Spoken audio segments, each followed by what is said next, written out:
Hello everyone, আসসালামু আলাইকুম। কি অবস্থা সবাই, আপনারা কেমন আছেন? তো আজকে বিকেলবেলা বাসা থেকে বের হলাম হসপিটাল যাওয়ার জন্য। পাশে দেখতেছি এই যে এতগুলো মানুষ একসাথে জড়ো হয়ে আনন্দ করছে। ওদের আর কি নতুন একটা দোকান উদ্বোধন হয়েছে, তাই আর কি ওরা অনেক খুব আনন্দ করছে। আর আমি যেহেতু একটু অসুস্থ, তো আপনার ভাইয়া কাজের থেকে আসছে, ডাক্তারের কাছে যাওয়া হয়নি কারণ পার্সোনাল ডাক্তার আজকে আমাদের ছিল না।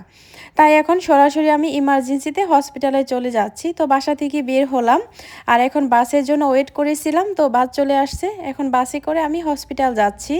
দেখি কি সমস্যা, আপনারা সবাই দোয়া করবেন যেন আমি তাড়াতাড়ি সুস্থ হয়ে যাই। আর এই যে দেখেন আমার হাতে দুইটা টিকিট, এই টিকিট দুইটা কিন্তু আমি বাসে ওঠার পরে মেশিনে পাস করেছিলাম। মেশিনে পাস করার কারণে উপরে এই যে লেখাটা আসছে আর কয়টা বাজে আমি এই টিকিটটা মেশিনে পাস করেছিলাম সেই টাইমিংটা উপরে লেখা থাকে। আর এই টিকিটটা দিয়ে কিন্তু আমি নর্মাল বাসে যাতায়াত করতে পারবো 1 ঘন্টা। 1 ঘন্টার মধ্যে আমি যে কোনো বাসেই যে কোনো জায়গায় যেতে পারবো এই 1 ঘন্টার মধ্যে, এই যেই বাসগুলো আমাদের শহরে চলাচল করে।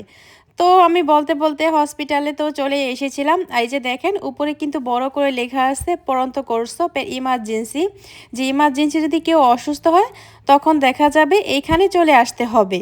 আর আমার যেহেতু ইমার্জেন্সি, আজকে আমার পার্সোনাল ডাক্তার নাই, এই কারণে আমি সরাসরি এখানেই চলে আসলাম। আসার পরে ডাক্তারকে আমার কি সমস্যা ছিল ওইটা বললাম। বলার পর ওরা হাতে আমাকে এরকম একটা বেস লাগিয়ে দিও, উপরে আমার নামটা লেখা আছে। তারপরে কিছুটা সময় ওয়েট করতে বলল। আর এখানে আসলে অনেকটা সময় লাগে আপনার, তাড়াতাড়ি করে কোনো ট্রিটমেন্ট করা হয় না। ওরা তো দেখা গেছে বিভিন্ন রকমের টেস্ট করে, এই কারণে অনেক সময় লাগে এখানে। তো বসে থাকবো, আপনার ভাই আমার জন্য একটা কাফে নিয়ে আসলো মেশিন থেকে। তো এখন আমি কাফেটা খাবো, মাত্রই আপনার ভাইয়ার হাত থেকে আমার হাতে নিলাম কাফেটা।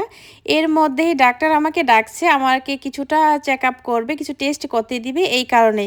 তো আর কি করব, কাফেটা না খেয়ে আপনার ভাইয়াকে দিয়ে তো আমি চলে গেলাম চেক আপ করার জন্য। তারপরে এসে কাফেটা খেলাম।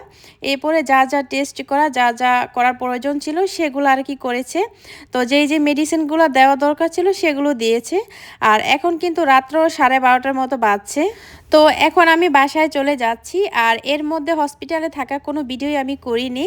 সেটার কারণ হলো একটা রুলস আছে, যেহেতু এখানে এটা হসপিটাল, তাই আর কি ওইরকমভাবে কোনো ভিডিও করা আসলে সম্ভব না, একটা সম্পূর্ণ নিষেধ। আর এখন বাসায় যাওয়ার সময় যেহেতু অনেক সময় ধরে আসছি আর রাত্র প্রায় এখন 1টার মতো বেজে গেছে আর ক্ষুধা লাগছে, তাই আপনার ভাইয়া আমার জন্য আর সাইমন সাহেবদের জন্য পাশে এখান থেকে পিৎজা নিয়ে যাচ্ছে বাসায়।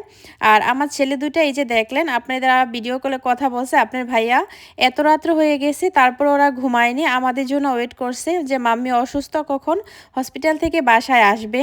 তো আমার আর বাসায় হাইটা যেতে প্রায় 5 মিনিটের মতো সময় লাগবে। আর এই যে দেখেন, কেউ অসুস্থ হসপিটালে ভর্তি আর কেউ বাহিরে এত হই হুল্লোড় আনন্দ করছে।